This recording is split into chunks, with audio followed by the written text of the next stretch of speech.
Pues el día de hoy tenemos una plática, yo diría, obligada en materia de la guerra entre Ucrania y Rusia, obviamente muy básica porque el tiempo es poco y no se puede profundizar tanto, pero la intención es entender a grandes rasgos qué está pasando y para ello me acompaña hoy el doctor Eduardo Alfonso Rosales Herrera, quien es licenciado en Relaciones Internacionales por la UNAM, maestro y doctor en Relaciones Internacionales con un diplomado en Finanzas y además ha publicado libros, artículos sobre temas políticos, económicos y de derechos humanos en América Latina, área que entiendo es su especialidad, ¿verdad, doctor? Bienvenido. Estimado Claudia, un gusto estar en este espacio y pues le mando un afectuoso saludo a usted, a su equipo y desde luego a toda su muy informada audiencia. Ay, muchas gracias, doctor Eduardo. A ver, yo le hago algunas preguntas concretas ahí de lo que poquito yo diría más bien que entiendo, porque pues el común de a pie no entendemos la profundidad de estos temas, por eso los especialistas. A ver, ¿cómo entender el conflicto? ¿Qué implicaciones geopolíticas y económicas tiene sobre estos dos territorios que hasta donde yo entiendo son separatistas o repúblicas populares?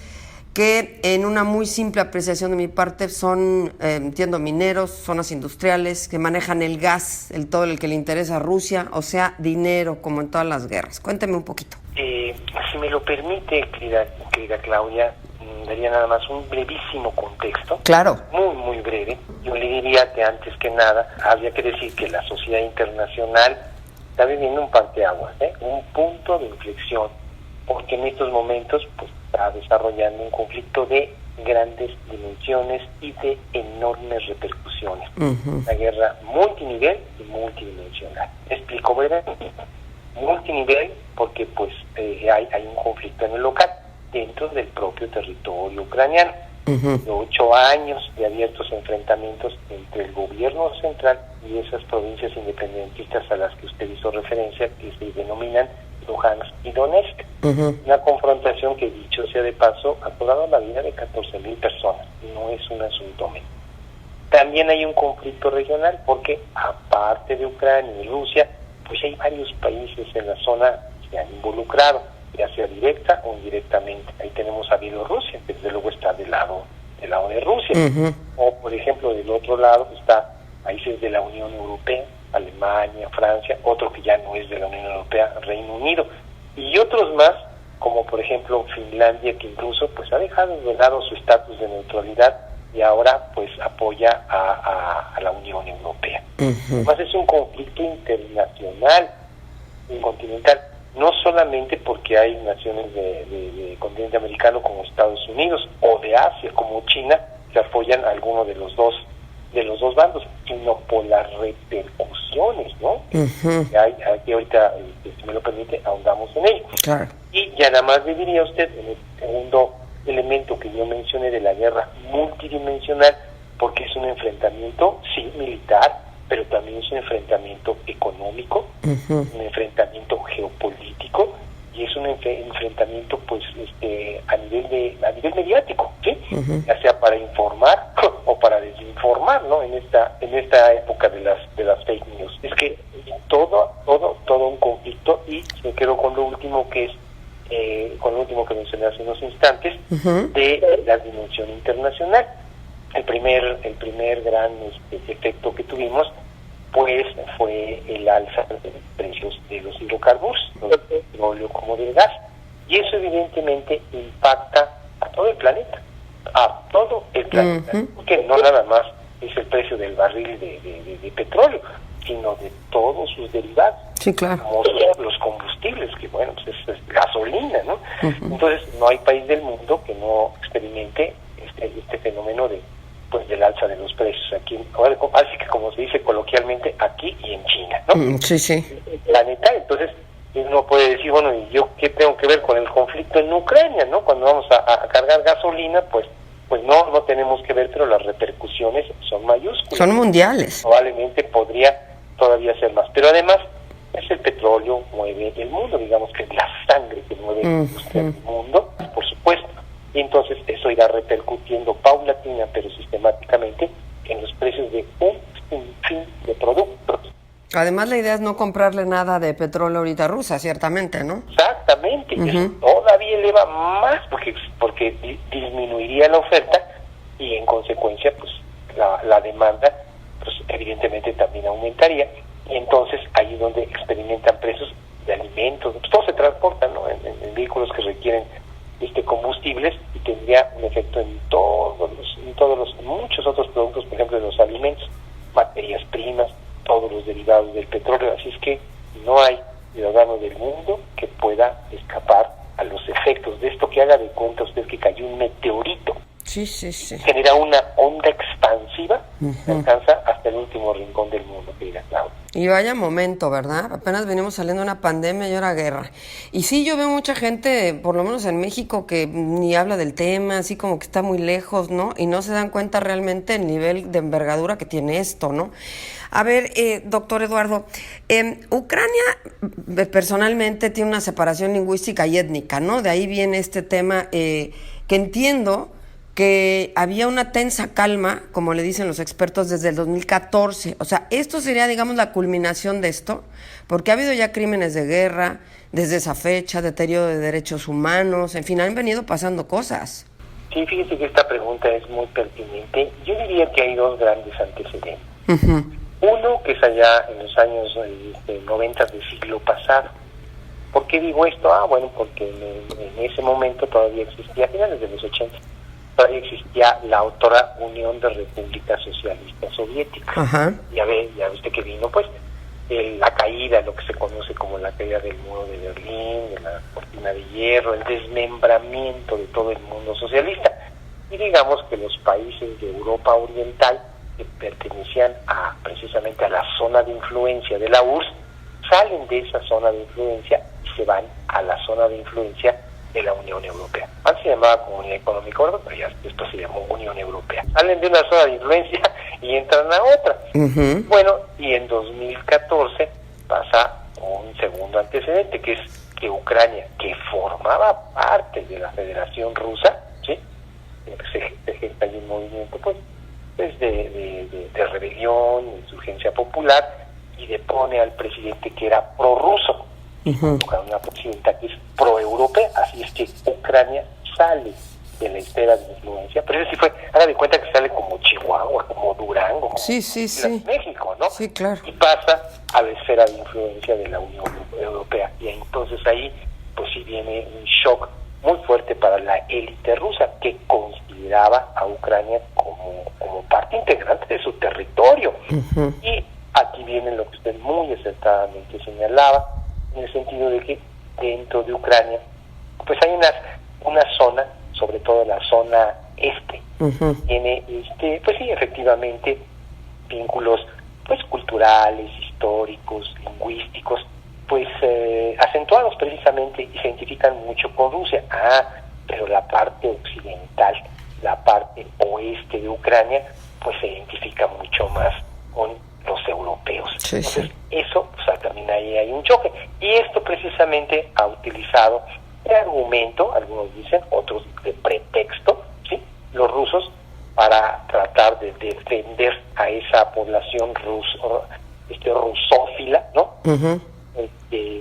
Rusoparlante, y decir que Ucrania se estaba masacrando, los estaba asesinando, tratar de defender, digamos que es como el argumento ruso para poder intervenir en Ucrania, ¿sí? Y entonces se genera todo este impacto, porque pues Occidente, entiéndase, Unión Europea y Estados Unidos, tratan de apoyar al gobierno central de Ucrania, proeuropeo, para tratar de defenderlo pues de la invasión rusa, digamos así, en términos muy generales, y así fue como dio inicio hace casi ya un par de semanas un terrible conflicto.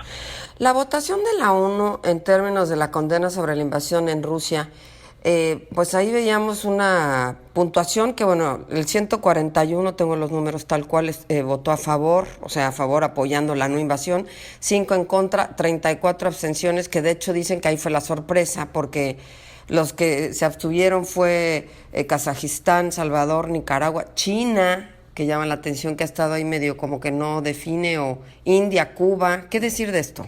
Bueno, mire, aquí lo primero que hay que señalar es que esta resolución de condena y de solicitud de que salgan las tropas rusas del territorio ucraniano, francamente no no tiene, por así decirlo, ninguna obligatoriedad, ¿sí? Porque la resolución fue adoptada por la Asamblea General. Entonces, dicho en términos muy coloquiales, si usted me lo permite, es como un llamado a misa, ¿no? O sea, francamente no. Sí. Quiere ya, pero no tiene ninguna, no es vinculante. O sea, se vuelve simbólico de algún modo. Se vuelve nada más de un carácter simbólico. ¿Por qué? Porque la resolución no fue adoptada por el Consejo de Seguridad, que es el órgano encargado de la paz y la seguridad internacionales y que está conformada por 15 miembros. De esos 15 miembros, 5 son permanentes y son las grandes potencias: Rusia, China, Estados Unidos, Reino Unido, Francia. Entonces ellos tienen algo que se denomina derecho de veto. Si alguno de ellos dice no, pues no se adopta la resolución. ¿Con uno solo? Con uno solo. No, bueno, ahora sí que está en chino. Sí, claro. Está en chino, evidentemente, pues esta propuesta se hizo para condenar, y esa sí tiene efectos, ¿no? Puesto, por ejemplo, de envío de condena, y luego envía hasta de tropas, y ese es el caso, envía de tropas de paz. Pero no, ahí evidentemente Rusia lo iba a vetar, es que no tenía ninguna posibilidad de prosperar. Entonces pasó a la Asamblea General, sí, pero esta resolución carece absolutamente de coercibilidad. No se puede castigar, porque pues entonces estamos hablando aquí nada más de una cuestión, como usted muy bien lo señala, de carácter simbólico. Muy importante, pero finalmente es simbólico porque no tiene ningún efecto de sanción. Ahora, en cuanto a la OTAN, he escuchado cosas fuertes como decir, a ver, ¿Estados Unidos realmente controla la OTAN? Porque, bueno, Zelensky pidió ahí decretar esta exclusión aérea, ¿no?, sobre su país a la OTAN, y parece que no hubo mayor eco, ¿no? Tampoco. Así como mencionaba hace unos instantes, que, pues muchos países y algunas provincias, por así decirlo, de la URSS pasaron a la zona de influencia de la Unión Europea. De la misma manera, también esos países, casi todos los países de la Europa Oriental, que antes pertenecían, perdón que lo subraye y sea reiterativo, a esa zona de influencia de la URSS, también fueron incorporándose a la Organización del Tratado Atlántico del Norte.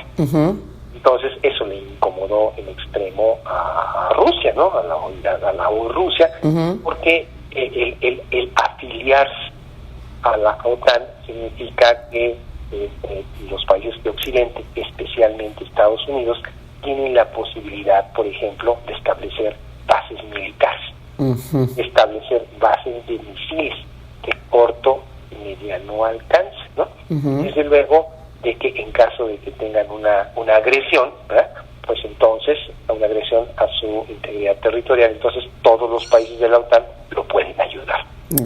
Aquí lo que estaba en juego también, y que fue una de las chispas, uno de los detonantes de esta problemática, es que Ucrania tenía toda la intención de afiliarse a la OTAN. Esto, dice Rusia, ¿qué pasó? Porque entonces algo que era una de mis exprovincias podría, al afiliarse a la OTAN, va a tener ahí bases militares, misiles. No, incluso el mismo Putin lo dijo, es como si yo pongo unas bases militares y de misiles en México o en Canadá, que le apunten hacia Estados Unidos. Entonces, esta es más o menos la circunstancia, que no nada más fue la afiliación a la Unión Europea, sino la afiliación a la Organización del Tratado Atlántico del Norte, y esto es lo que percibe Rusia, lo que percibe Vladimir Putin como una severa amenaza a su seguridad. A ver, y uno de los momentos más álgidos que hemos visto en este ataque fue a la central nuclear ucraniana, que entiendo afortunadamente no pasó a mayores, no tuvo efectos radioactivos y tal, pero bueno, fue calificada como una gran irresponsabilidad de Putin, que yo no sé si esto fue cosa del mal tino y no tocó ahí, o si fue perfectamente calculado que tocara al lado, pero uno ve las imágenes y dice, ay, por poco, ¿no? Entiendo, es la central más grande de Europa, y que según palabras de Zelensky propiamente pudo haber sido peor que Chernobyl. Bueno, aquí a lo mejor sí hay un poquito de exageración por parte de los medios occidentales. Pero, porque sí parece que lo tenían calculado, ¿no? Aquí, como en toda guerra, es lo triste, es muy penoso, porque ustedes digan, nada más estamos hablando de los intereses de los estados, de la geopolítica, ¿no? La seguridad Pues no estamos hablando de las personas. Ahorita, si me lo permite, abordo esa temática. Sí, sí. Pero aquí, en una guerra, generalmente, sobre todo en una invasión, lo que pretende el invasor es apoderarse de puntos estratégicos, como pues puertos, como aeropuertos, como centrales eléctricas, como centrales de distribución, centrales hidroeléctricas, ¿sí? Como también estas centros de distribución del agua, ¿no? Todo esto efectivamente para controlar esto y diezmar pues, la capacidad de respuesta del ejército, ¿no? Del ejército contrario. Esto es lo que hizo precisamente Rusia. Ahora, aquí el problema es que al tomar una central nuclear, es una de las más importantes de Europa, ¿eh? Sí, claramente. Sí, es la más grande, de hecho, ¿no? Creo. Exactamente. Ahora, aquí se corre un enorme riesgo porque se puede destruir alguna parte o dañar alguna parte de algún reactor nuclear o de alguno de sus sistemas de operación y si efectivamente se puede hacer una verdadera catástrofe. No. Hubiera hecho palidecer a Chernóbil. Es totalmente cierto. Entonces, pues sí, ¿Pero no le atinaron, doctor, o fue calculado? No fue calculado porque un accidente ahí, pues evidentemente también hubiera perjudicado también a Rusia. Pues sí, era como darse un balazo en el pie. Sí, claro. Entonces dice, no, vamos a ocuparla de tratar de no dañar, porque entonces si se provoca un accidente, pues morirían pues decenas de miles de los soldados rusos que están en esa zona, o miles de soldados rusos, pero también la nube radioactiva podría también afectar territorio ruso. No, ya tomaría otra dimensión, ¿no? Ciertamente, ¿no? ¿Y qué pasa con el protocolo de estos dos pactos sobre negociaciones de paz? El de Minsk y el 1 y el 2. Ahí, ¿qué pasa con esto, con estos esfuerzos diplomáticos? Es decir, hablamos de 2 semanas cuando estamos haciendo esta entrevista. Pareciera poco tiempo, pero traigo la sensación, doctor, a reserva de su muy experta opinión, de que o esto se para pronto o se va a poner más grandote. Digo, como todos los pleitos, ¿no? Sí, fíjese que aquí el problema es que sigue escalando. Hay una cuestión, yo creo que aquí desafortunadamente, lo digo con pesar, no opera el derecho internacional. No se trata de los intereses de las grandes potencias, el derecho internacional queda muy al margen. No respetan los tratados, no respetan los acuerdos. ¿Por qué? Pues porque no hay un poder supranacional que les pueda sancionar. Se va a poner contra Rusia, que es una potencia nuclear, la primera potencia nuclear del mundo. No va a accionar sus bombas nucleares, porque sabía que pues inmediatamente también va a responder a Occidente, pero de todas maneras, de ahí precisamente esto es el sustento de ese discurso retador, desafiante, provocador, estridente, ¿no? De Vladimir Putin, como para mostrar músculo y determinación, y sabe perfectamente que la OTAN de manera directa no va a entrar a este conflicto porque sería cruzar como una línea roja. Entonces, precisamente ese es el punto. Entonces, ahí nos preguntamos, ¿y dónde quedan los acuerdos? ¿Dónde quedan los protocolos? No, ¿y dónde queda un Estados Unidos en un momento dado que bueno, Ucrania se manifiesta y se siente y se ve sola, ¿no? Efectivamente, y aquí es también muy penoso decirlo, pero el destino de Ucrania no está en manos de los ucranianos, no está en manos de las potencias, porque Ucrania solamente es el tablero donde se está librando una batalla política, en donde pues, los líderes de las potencias que buscan es alcanzar, mantener e incrementar su poder, ¿no? Su influencia. Rusia tratando de recuperar parte de lo que él siente que era suyo y que lo perdió, ¿no? Y del otro lado Occidente, Estados Unidos y la Unión Europea, tratando de arrebatárselo, de no regresárselo. Entonces diciendo, bueno, ¿y dónde quedan los ucranianos? ¿No? Entonces, por eso me atrevo a decir, no está desafortunadamente en manos de los ucranianos. Entonces, Occidente empieza a ayudar con armamento a Ucrania, ¿no? para que se defienda, pero finalmente los que están destruyendo son los propios ucranianos, no nada más los civiles, sino también soldados y también soldados rusos. Ahora, hay otro problema. Detrás de Rusia pues está China, que lo está apoyando a una sana distancia. Sí. De todas maneras, ahí está el apoyo. Entonces vemos, de un lado, Estados Unidos y la Unión Europea, y del otro lado, Rusia. No, sí está tremendo, sí. Caray, es cuando le hace uno levantar las cejas y francamente preocuparse. Ahora, y además el tema es que si se salen con la suya, doctor, pues entonces, digo, como por ahí decía, ¿no? Al rato China va a ir tras Taiwán y nosotros tras Texas, o ¿de qué se va a tratar? Pues digo, es decir, guardando sus debidas proporciones, ¿no? Pero a ver, ¿se ha acorralado, se ha intentado acorralar a Rusia con estas suspensiones de actividades comerciales, financieras, empresas, bancos, armadoras, y pues no parece moverle un pelo a Putin? Bueno, Putin tiene muchos años preparando esto. Esto no es de hace 8 días, no es de enero, es la confusión de tropas, de septiembre pasado, que también fue cuando ya se dieron a conocer estas intenciones.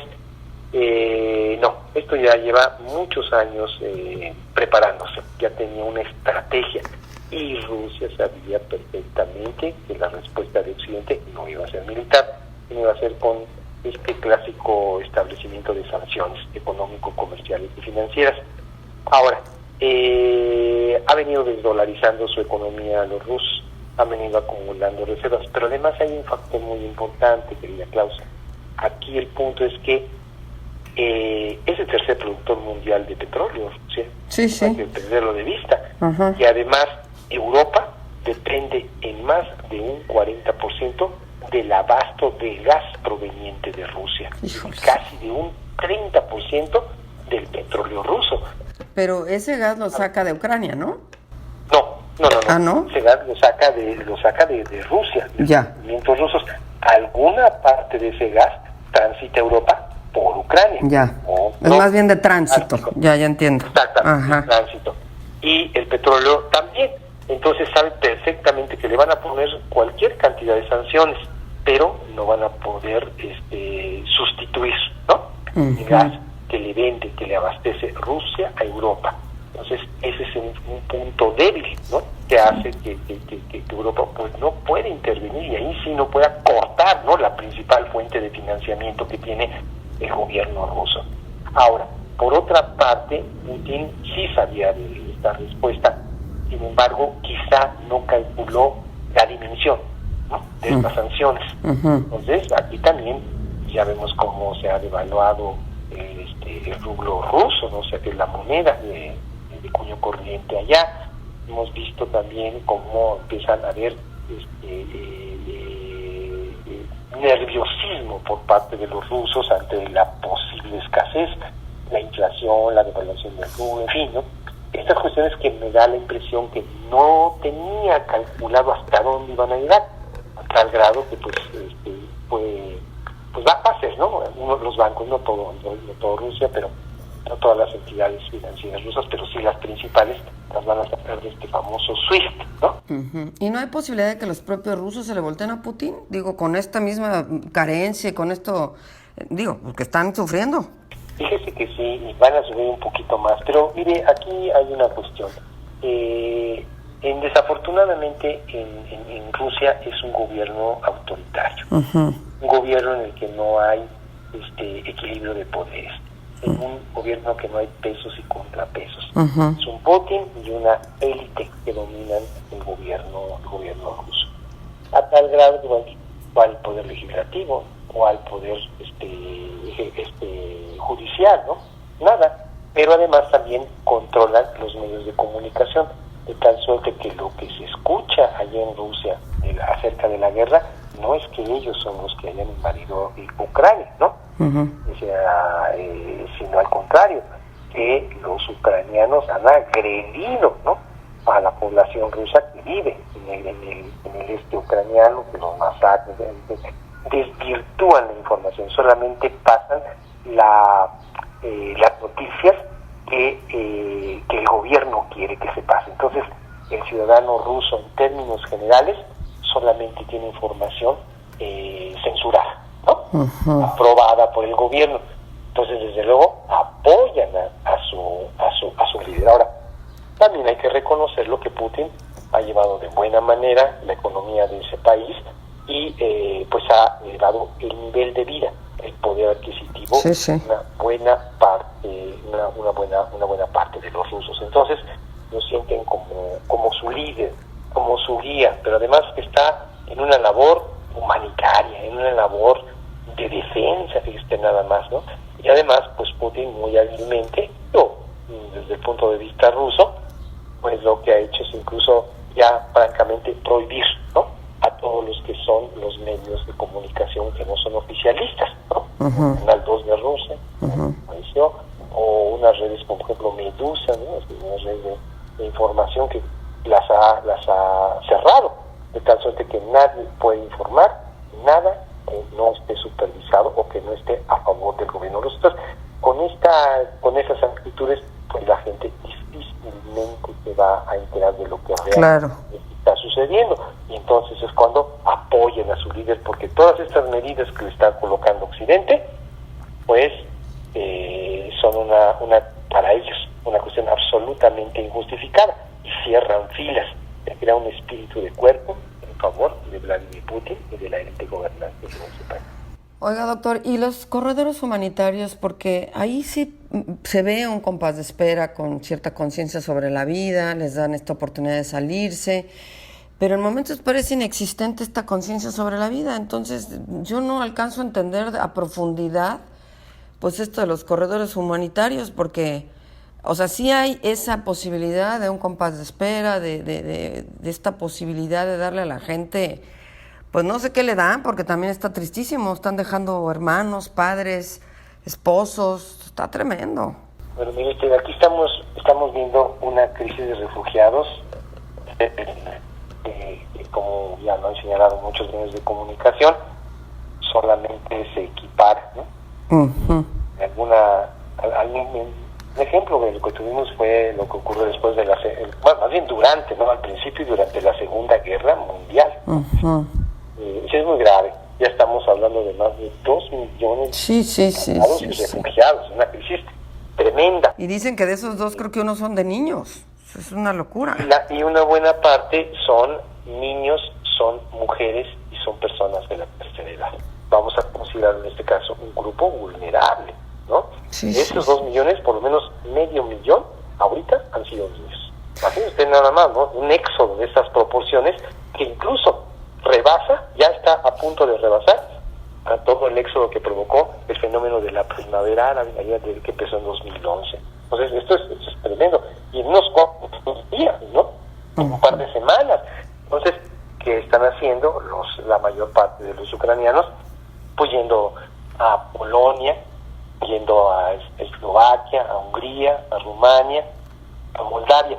Quizá Polonia es el destino, pues fue el primero que lo recibió, de hecho, ¿no? Exactamente, porque tiene la mayor infraestructura para poder brindar este apoyo. Los demás países no la tienen, son muy chiquitos, como Moldavia, ¿no? Sí. Puede ofrecer. Sí, claro. Entonces es un reto para las autoridades de esos países.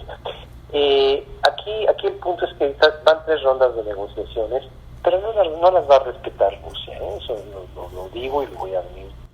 ¿Y entonces para dónde ve que vaya el conflicto? Porque además uno ve a los 2 presidentes y bueno, claramente uno es muy joven. Y no nada más es joven, sino además es inexperto en temas, políticos, porque pues ya sabemos que era comediante y periodista y otras cosas. Me parece que ha sido valiente se ha plantado, pero pues ¿hasta dónde y a qué precio? Y un Putin que lleva pues ahí como sea 20 años y que es un hombre, no sé cuántos años tendrá, pero ¿qué tendrá? ¿Casi 60? Más de 60. Imagínese, pues desde ahí ya en experiencia le da 3 vueltas, ¿no? Sí, claro. Ahora, aquí hay una cuestión. Primero, las negociaciones, lo que en realidad quiere Putin, pues eso de la negociación nada más es para cubrir las formas y para ganar tiempo. Uh-huh. Pero en realidad Putin lo que quiere es sentarse a negociar ya un poquito más en serio, pero cuando haya tomado la capital. Uh-huh. ¿Para qué? Pues para entonces imponer condiciones. Sí. Hablar desde una posición de ventaja, ¿sí? Uh-huh. Y eso no va a decir las cosas se van a hacer así, ya con una Ucrania, decirlo de alguna manera, derrotada. Uh-huh. Eso es una cosa. Del lado, ¿qué es lo que quiere Vladimir Putin? Bueno, Vladimir Putin no nada más quiere que se independicen, ya reconoció su independencia, las provincias de Lugansk y Donetsk, uh-huh, porque son muy pequeñitas. digo, en términos de extensión territorial son pequeñas.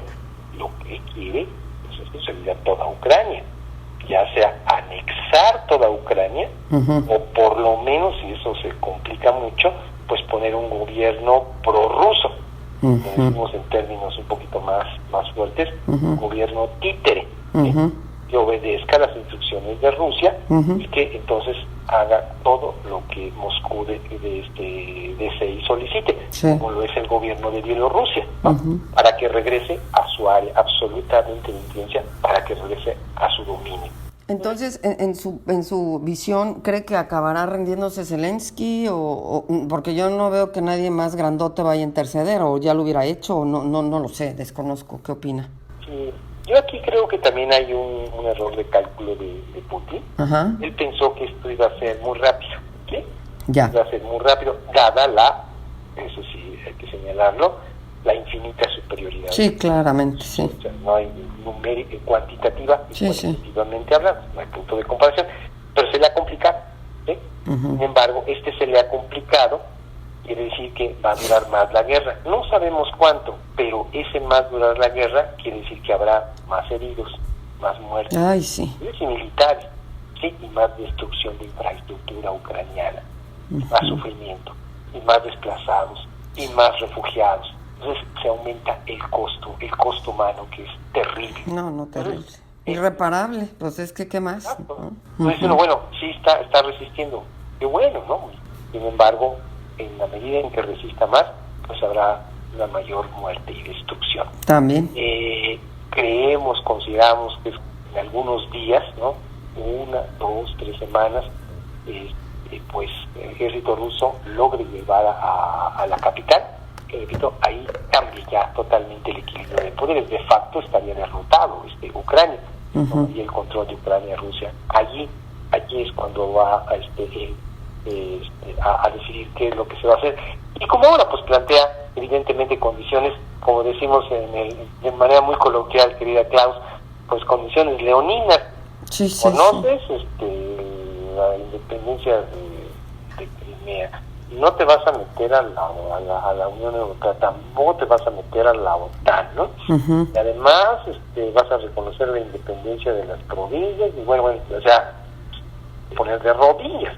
Entonces, esa es la intención. Ahora, lo que no sabemos es tanta la factura que va a pagar Rusia por esto, ¿no? Más bien, Rusia, pues del liderazgo de Vladimir Putin, porque tal parece que sus cálculos de esta guerra rápida y una ocupación inmediata de la capital ucraniana no le está saliendo. Entonces, vamos a ver cómo se desarrollan las próximas la batalla, pero todo parece indicar al día de hoy, que es cuestión de días o de semanas que puedan capturar la capital, ¿no? En ese momento, pues. Pero ese ve usted claramente como el desenlace, o sea, ¿no cree que esto va a tener otra envergadura, otro tamaño?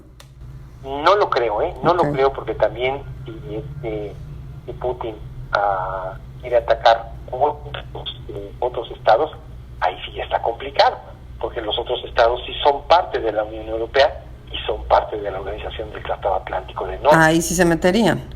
Ahí sí ya se metería, entonces ahí sí él estaría cruzando una línea roja. Ya. Se tendría que atener a las consecuencias. Ahora, de todos modos, pase lo que pase, gane, pierda, tome la capital, no la tome, en fin, lo que sea, el costo para Rusia es enorme, y el impacto para el mundo, pues también ya el daño, ¿sí? Ya los efectos, pues ya no los podemos quitar. Hay que pasar varios meses para que esto empezara a regularizarse, pero todas estas sanciones que le han aplicado en algún momento tendrán repercusiones tanto en Rusia como en el resto del mundo, porque también si no se le vende a Rusia, pues también los países que le vendían X producto, pues dejan de percibir de cero, ¿no? Por supuesto. Claro. Entonces hay una afectación de los dos lados. Yo creo que aquí, en este tipo de conflictos, querida Klaus, nadie gana y todos pierden. Pues sí. Oiga, doctor, muchas gracias. La verdad me dio una muy clara idea. Yo finalmente nada más le preguntaría, es como obligada esta, porque, bueno, México declaró, el presidente, precisamente 4 de marzo, que no vamos a mandar armas ni asistencia a Ucrania. Digo, no creo que México está como en esa posición, pero ¿qué opinión le da a esta declaración? Mire, aquí le comento lo siguiente. Primero, es penoso, pero hay que reconocerlo. Muy críticos, pero también hay que ser autocríticos. Sí, claro. Desafortunadamente México, pues, no tiene política exterior o tiene una política exterior muy errática, muy inconsistente. Me quedo mucho con esa frase de que decía nuestro presidente: la mejor política exterior es la política interior. No es cierto. La peor política exterior es la política interior. Hemos tenido cualquier cantidad de desavenencias con el mundo. Es ausente, por supuesto, no se ve muy interesado en acudir a los foros internacionales. Y ya ve los diferendos diplomáticos con España, con Panamá, con Austria por un penacho. Sí. ¿Para qué le seguimos, va? Sí. No, ya ni cómo hacer. En fin, y lo que pasa en estos momentos es que, pues efectivamente, en las Naciones Unidas, pues México votó por esta condena, y ya hicimos referencia hace unos minutos en la Asamblea General, pero, repito, no tiene ninguna repercusión. De todos modos, se tiene que poner, por lo menos en términos del discurso, del lado de Estados Unidos. Sí, claro. Tampoco se quiere confrontar con Rusia, ¿no? Con Rusia.